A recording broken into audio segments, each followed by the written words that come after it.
Hello, welcome, नमस्कार सभी साथियों को। स्वागत करता हूं सभी का इस यूट्यूब चैनल पर जिसका नाम स्टडी विद पीएन लोधा।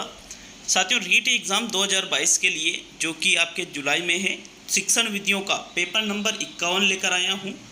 बहुत ही बेहतरीन 25 प्रश्न आपको इस वीडियो में देखने को मिलेंगे। इसके पहले सुबह हिंदी का टेस्ट अपलोड हो चुका है और उसके बाद में 50 प्रश्नों का साइकोलॉजी का टेस्ट भी मैंने अपलोड कर दिया था साथियों। तो आज का ये तीसरा टेस्ट है। देखिए, दोनों लेवल के लिए बेहद ही उपयोगी है। तो टारगेट रहेगा आपके 20 प्रश्न सही करने का। पहला प्रश्न देखेंगे साथियों। आपके पहला प्रश्न है, निम्नलिखित में से सबसे अधिक प्रभावशाली शिक्षण साधन होगा? चलचित्र, प्रदर्शनी, व्याख्यान और भ्रमण। तो सबसे अधिक प्रभावशाली शिक्षण साधन यहाँ पर पूछा है साथियों। दिए गए विकल्पों में से व्याख्यान सबसे कमज़ोर है, उसके बाद प्रदर्शन, उसके बाद चलचित्र और सबसे बेस्ट रहेगा भ्रमण, क्योंकि भ्रमण के माध्यम से हमें प्रत्यक्ष अनुभव प्राप्त होंगे। भ्रमण में हम प्रत्यक्ष रूप से उन चीज़ों को देख सकते हैं, प्रत्यक्ष अनुभव इसमें प्राप्त होता है और सर्वाधिक जो याद रहता है वो भ्रमण के माध्यम से रहता है साथियों। विकल्प 4 आपके प्रश्न नंबर 1 में सही रहेगा। नेक्स्ट प्रश्न नंबर 2 की ओर रहेंगे। देखो, भ्रमण नहीं होता तो फिर हम चलचित्र को सही करते, ठीक है। तो दूसरा प्रश्न देखेंगे। आपके प्रश्न संख्या 2 है, अधिगम प्रतिफल का तात्पर्य है पाठ्य सामग्री में संशोधन करना, अध्यापक के व्यवहार में परिवर्तन करना, बालक के व्यवहार में होने वाला परिवर्तन और परीक्षा उपयोगी प्रविधियों में परिवर्तन। तो बताइए प्रश्न नंबर 2 में कौन सा विकल्प आपका सही है? अधिगम प्रतिफल का अर्थ इनमें से किससे लिया जाएगा साथियों? प्रश्न संख्या 2 में देखो, पाठ्य सामग्री में संशोधन अधिगम प्रतिफल नहीं कहलाता है, बल्कि अध्यापक के व्यवहार में परिवर्तन भी नहीं कहलाता है। परीक्षा उपयोगी विधियों में चयन या बालक के व्यवहार में होने वाला परिवर्तन। साथियों, अधिगम प्रतिफल का मतलब होता है बालक के व्यवहार में होने वाला जो परिवर्तन है उसको ही अधिगम प्रतिफल के नाम से जाना जाता है। थर्ड विकल्प आपके दूसरे प्रश्न में सही है। नेक्स्ट प्रश्न नंबर 3 की ओर बढ़ेंगे। तो तीसरा प्रश्न है, ह्यूरिस्टिक विधि का केंद्रीय सिद्धांत निम्न में से कौन सा है? अनुभवों से सीखना, परिश्रम से सीखना, स्वयं करके सीखना और अनुशासित रहते हुए सीखना। देखो, ह्यूरिस्टिक मतलब खोज विधि होता है साथियों, और इसका जो केंद्रीय सिद्धांत है वो आपको बताना है प्रश्न नंबर 3 में। तो तीसरे प्रश्न में देखो, ह्यूरिस्टिक खोज के माध्यम से सीखा जाता है। आर्मस्ट्रॉन्ग खोज विधि के जनक है। खोज या ह्यूरिस्टिक विधि के जनक कौन है? आर्मस्ट्रॉन्ग। और साथियों, बालक इसमें स्वयं करके सीखता है। कैसे सीखता है? स्वयं खोज के माध्यम से करके सीखता है। तो तीसरा विकल्प आपके तीसरे प्रश्न में सही उत्तर होगा। नेक्स्ट प्रश्न नंबर 4 की ओर बढ़ेंगे। तो चलिए चौथा प्रश्न देख लेते हैं। आपके प्रश्न संख्या 4, विद्यार्थी पाठ या उसके किसी भाग को अच्छी प्रकार से समझ रहे हैं या नहीं, इसके लिए उपयुक्त है गृह कार्य, बोध प्रश्न, मौन वाचन और व्याख्या। तो देखो, बच्चों को हम पढ़ा रहे हैं। अब हमें ये कैसे पता चलेगा कि जो हम पढ़ा रहे हैं उस चीज़ को बच्चों ने अच्छी प्रकार से समझा है या नहीं समझा है? तो साथियों, मौन वाचन से तो हमें पता नहीं चलेगा, व्याख्या से भी नहीं चलेगा, बल्कि जब हम बोध प्रश्न उनसे करेंगे। कौन से प्रश्न करेंगे? बोध प्रश्न जब हम बच्चों से करेंगे तब हमें ये पता चल जाएगा कि जो हम बच्चों को पढ़ा रहे हैं वो उसके समझ में आ रहा है या नहीं आ रहा है। तो दूसरा विकल्प आपके प्रश्न संख्या 4 का सही आंसर है। नेक्स्ट प्रश्न नंबर 5 की ओर बढ़ते हैं। तो चलिए पाँचवा प्रश्न देख लेंगे साथियों। प्रश्न संख्या 5 है आपके, प्रश्न पत्र में प्रश्नों की संख्या बढ़ाने से परीक्षा का निम्नलिखित गुण अधिक प्रभावित होगा?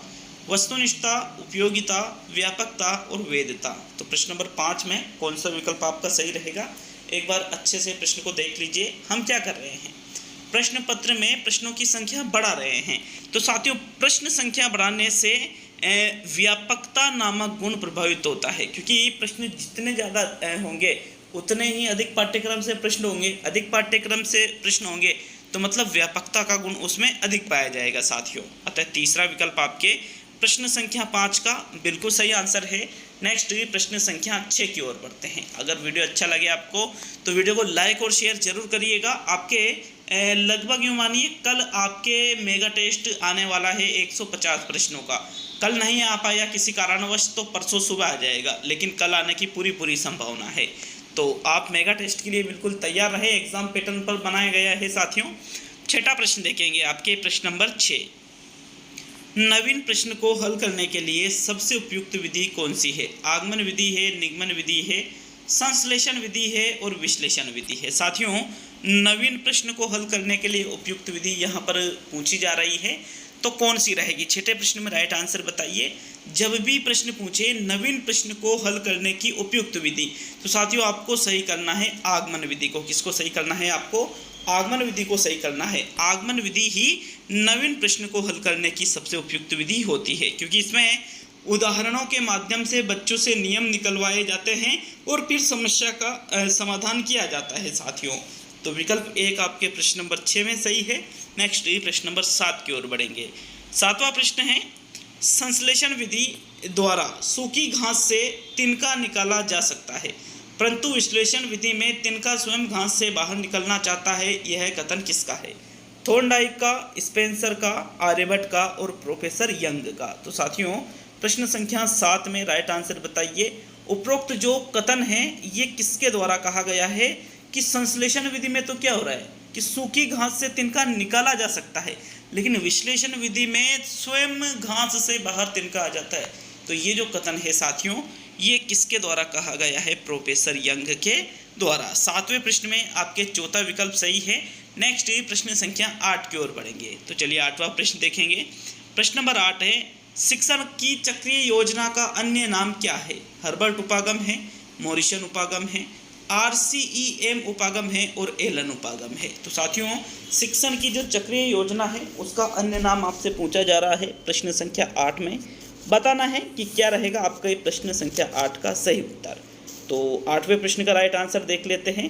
साथियों, जो शिक्षण की जो चक्रीय योजना है इसको मॉरिसन उपागम के नाम से जाना जाता है। किस उपागम के नाम से जाना जाता है? मॉरिसन उपागम के नाम से इसको जाना जाता है। इंपॉर्टेंट क्वेश्चन है, बहुत ही ज़्यादा याद रखिएगा इसको अच्छी तरह से। चलिए 9वें प्रश्न की ओर बढ़ेंगे। आपके प्रश्न संख्या 9, अनुकरण विधि रचना के लिए उपयुक्त है। प्रारंभिक स्तर पर उपयुक्त है, माध्यमिक स्तर पर उपयुक्त है, उच्च स्तर पर उपयुक्त है और इनमें से कोई भी नहीं। तो देखो, अनुकरण विधि के बारे में पूछा जा रहा है कि रचना के लिए यह किस स्तर पर उपयुक्त होती है। तो साथियों, कोई नहीं को आप विकल्प से हटा दीजिए। जो अनुकरण विधि है ये उच्च, माध्यमिक या प्रारंभिक? राइट आंसर देख लेते हैं क्या इसका सही उत्तर होगा। साथियों, जो अनुकरण विधि है यह रचना के लिए प्रारंभिक स्तर पर उपयुक्त मानी जाती है। किस स्तर पर उपयुक्त मानी जाती है साथियों?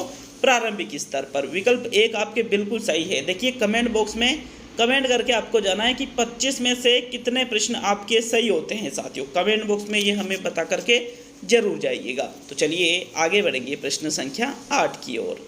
साथियों, 8वां प्रश्न देख लेते हैं। प्रश्न संख्या 10 की ओर बढ़ते हैं। आपके 10वां प्रश्न, यहाँ 9वें प्रश्न में कौन सा विकल्प सही है? आपके प्रथम विकल्प सही है साथियों। तो 10वां प्रश्न है आपके, निम्न में से प्राथमिक स्तर पर बच्चों के शिक्षण हेतु तो उपयुक्त नहीं मानी जाती है। सहयोगात्मक अधिगम उपयुक्त नहीं मानी जाती है।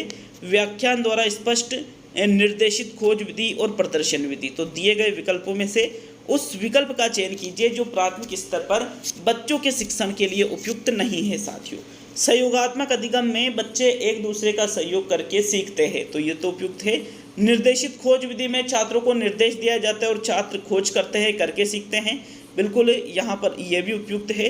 प्रदर्शन और व्याख्यान, तो दिए गए विकल्पों में से व्याख्यान वह विधि है साथियों जो प्राथमिक स्तर के बच्चों के शिक्षण हेतु उपयुक्त नहीं है, क्योंकि व्याख्यान विधि पूर्णतः शिक्षक केंद्रित विधि है। छात्र पूर्णतः निष्क्रिय रहते हैं इस विधि में। अतः आपके प्रश्न संख्या 10 में दूसरा विकल्प बिल्कुल सही रहेगा। नेक्स्ट प्रश्न नंबर 11 की ओर बढ़ेंगे।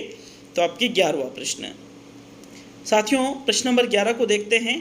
कौन सा गुण वस्तुनिष्ठ परीक्षण का नहीं है? वेदता, विश्वसनीयता, संपूर्ण पाठ्यक्रम का मापन और व्यक्तिनिष्ठता। तो जो गुण वस्तुनिष्ठ परीक्षण का नहीं है 11वें प्रश्न में उसका चयन आपको करना है साथियों। एक वस्तुनिष्ठ जो परीक्षण होता है वह वेद होता है, मतलब जिस उद्देश्य के लिए बनाया गया है वह उसकी पूर्ति करता है। वह विश्वसनीय होता है, अलग अलग जो परीक्षक होते हैं उनके द्वारा मापन करने पर भी उसमें असमानता नहीं आती है।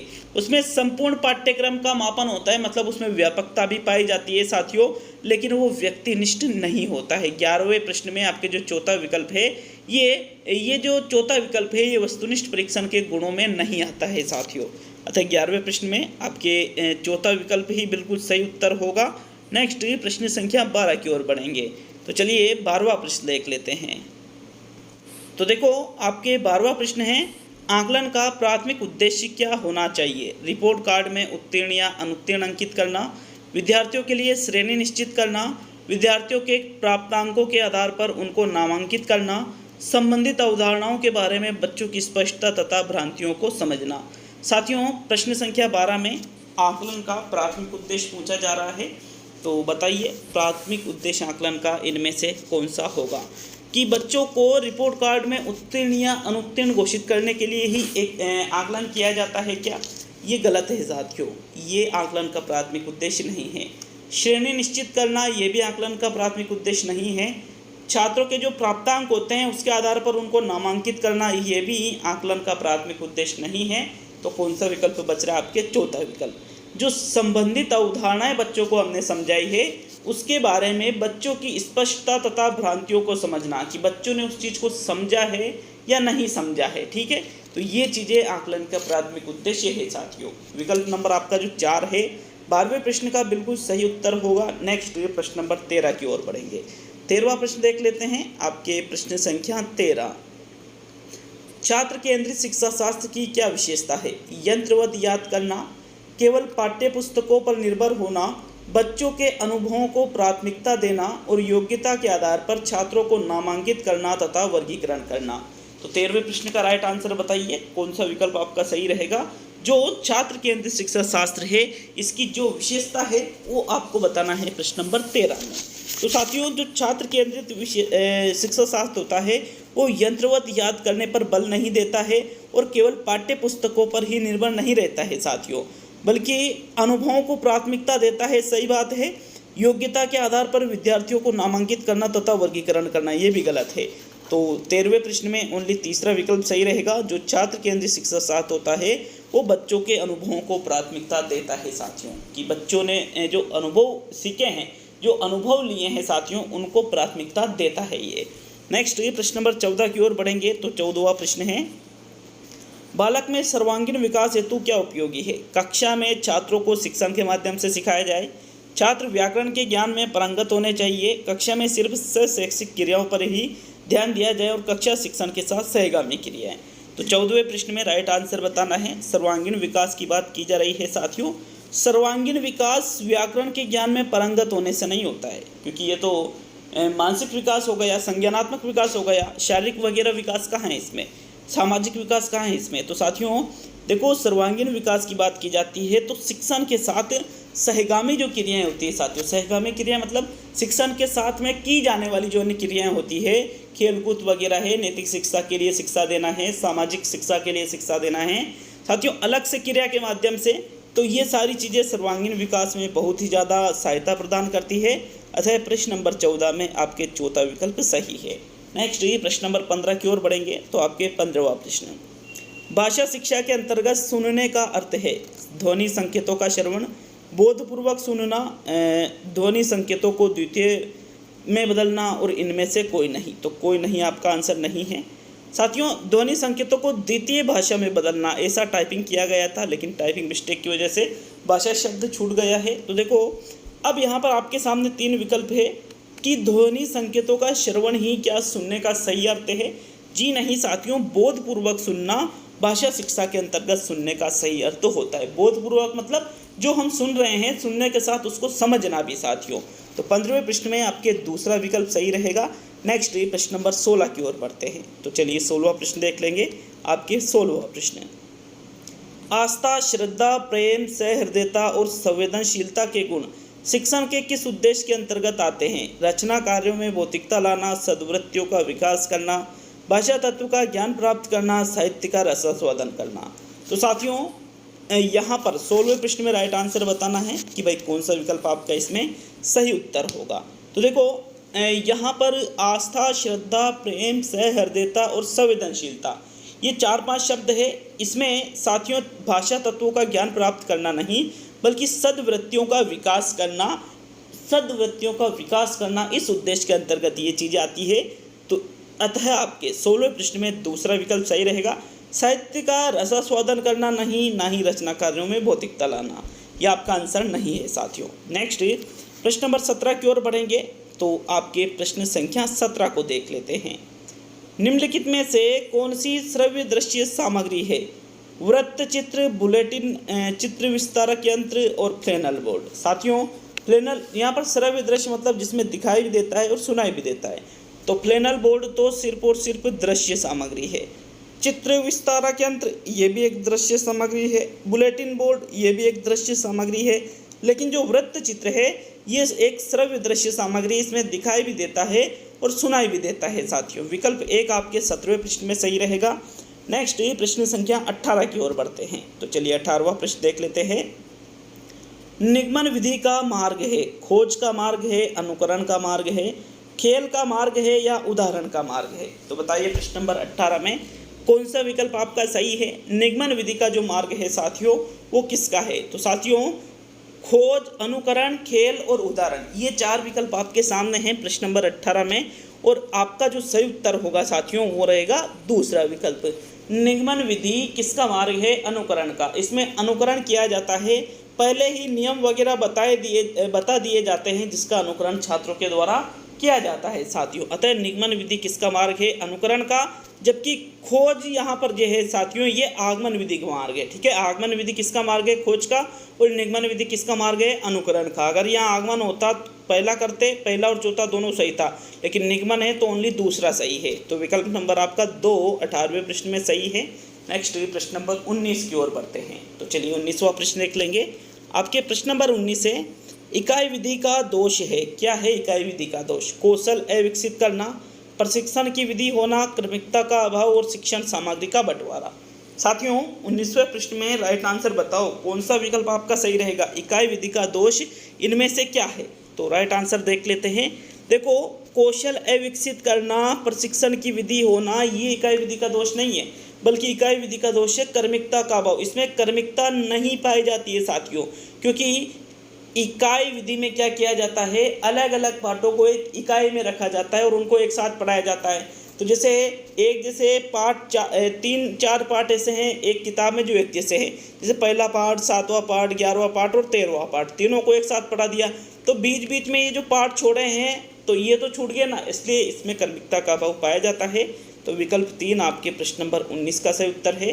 नेक्स्ट ये प्रश्न नंबर 20 की ओर बढ़ते हैं। 20वां प्रश्न है, उपलब्धि परीक्षण का अंतिम सोपान है समस्या का चुनाव करना, समय निर्धारण करना, नीलपत्र बनाना और अंक तालिका का निर्माण करना। तो 20वें प्रश्न में राइट आंसर बताइए, कौन सा विकल्प आपका इसमें सही रहेगा साथियों? उपलब्धि परीक्षण का अंतिम सोपान क्या है?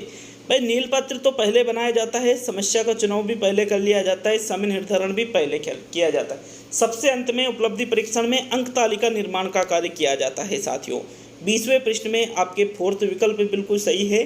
नेक्स्ट प्रश्न नंबर 21 की ओर बढ़ते हैं। तो चलिए 21वां प्रश्न है, मॉन्टेसरी विधि का उपयोग करते हैं, मौन वाचन में करते हैं, सेसोर वाचन में करते हैं, लेखन शिक्षण में करते हैं और इनमें से सभी में। साथियों मॉन्टेसरी विधि मैडम मारिया मॉन्टेसरी के द्वारा दी गई थी और इसका उपयोग मौन वाचन में तो कतई नहीं किया जाता है। इसका जो सही आंसर है, मॉन्टेसरी विधि का प्रयोग लेखन शिक्षण में किया जाता है साथियों। किसमें किया जाता है? बच्चों को लेखन शिक्षण सिखाने के लिए मॉन्टेसरी विधि का प्रयोग किया जाता है। विकल्प आपका 3 21वें प्रश्न में सही है। नेक्स्ट प्रश्न नंबर 22 की ओर बढ़ते हैं। तो चलिए 22वां प्रश्न देख लेंगे। आपके प्रश्न नंबर 22, सुंदर लेखन के अभ्यास के लिए उपयुक्त रहेगा श्रुतलेख, प्रतिलेख, अनुलेख और कहानी लिखना। साथियों 22वें प्रश्न में सुंदर लेखन का अभ्यास करना है, तो देखो श्रुतलेख में तो क्या किया जाता है, सुन कर के लिखा जाता है। अशुद्धि संशोधन के लिए श्रुतलेख करवाया जाता है। प्रतिलेख का मतलब नकल से होता है और अनुलेख में सुंदर लेखन का कार्य किया जाता है साथियों। तो 22वें प्रश्न में आपके जो तीसरा विकल्प है ये आपका बिल्कुल सही आंसर है साथियों। क्लियर है? अनुलेखन में सुंदर लेखन का कार्य किया जाता है। अभ्यास अगर आपको करना है सुंदर लेख का तो आपको क्या करना चाहिए? अनुलेखन करना चाहिए। थर्ड विकल्प ही 22 में सही है। नेक्स्ट प्रश्न नंबर 23 की ओर बढ़ते हैं। तो 23वां प्रश्न देख लेंगे। शिक्षण कौशलों के विकास के लिए व्यवस्था की जाती है सूक्ष्म शिक्षण की, इकाई योजना की, दल शिक्षण की और अभिक्रमित अनुदेशन की। साथियों शिक्षण कौशलों के लिए आपको बताना है कि इनमें से किस शिक्षण विधि का प्रयोग किया जाता है। तो देखो, दल शिक्षण का प्रयोग वहाँ किया जाता है जहाँ पर कोई विशेष टॉपिक आपको बच्चों को समझाना है और एक से अधिक अध्यापक वहाँ पर उस टॉपिक को समझाने के लिए एकत्रित होते हैं साथियों, वो होती है दल शिक्षण। और सूक्ष्म शिक्षण में शिक्षण कौशलों के विकास की व्यवस्था की जाती है।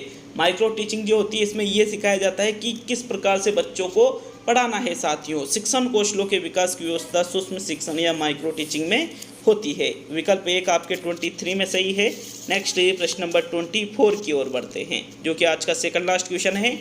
आपको वीडियो अच्छा लगे तो लाइक शेयर जरूर करिएगा साथियों। 24वां प्रश्न, क्षेत्राटन विधि का गुण नहीं है विद्यार्थियों में उत्साह पैदा करना, विद्यार्थियों में ज्ञान में वृद्धि करना, समाज व घर में उत्तम संबंध स्थापित करना और समय की बचत न होना। तो जो क्षेत्राटन विधि का गुण नहीं है आपको वो देखना है प्रश्न नंबर 24 में। तो देखो, क्षेत्राटन विधि जिसको भ्रमण विधि भी कहते हैं, ये छात्रों में उत्साह पैदा करती है, छात्रों के ज्ञान में वृद्धि करती है, समाज व घर में उत्तम संबंध भी स्थापित करती है, लेकिन समय की बचत न होना साथियों, ये कोई गुण इसका नहीं है। आपके प्रश्न संख्या 24 में चौथा विकल्प सही है। अब आज का अंतिम और 25वां प्रश्न देख लेते हैं। तो चलिए 25वां प्रश्न। तो साथियों, आज का अंतिम और 25वां प्रश्न है, वाचिक अभिनय में किया जाता है। क्या किया जाता है वाचिक अभिनय में? विविध बालकों द्वारा पात्रों के रूप में संवाद बोला जाता है, शिक्षक द्वारा अभिनय किया जाता है, नाटक करना, या इनमें से कोई नहीं। तो बताओ प्रश्न नंबर 25 में कौन सा विकल्प आपका सही रहेगा। साथियों, अगर हम देखें तो वाचिक मतलब बोल करके अभिनय करना, तो इसमें क्या किया जाता है कि जो अलग विविध बालक मतलब बहुत सारे जो बालक होते हैं उनके द्वारा जो पात्र उनको दिया जाता है उनके रूप में संवाद बोलने का कार्य इसमें किया जाता है। तो विकल्प 1 आपके 25वें प्रश्न में सही है। यह आपके शिक्षण विधियों का पेपर नंबर 51 कंप्लीट हुआ। अब आपके इसके 49 टेस्ट आना और बाकी है टीचिंग मेथड के। तो मिलते हैं अगले वीडियो में। बहुत बहुत धन्यवाद। किसी प्रश्न में अगर कोई त्रुटि नज़र आती है तो कमेंट बॉक्स में कमेंट करके जरूर जाए साथियों।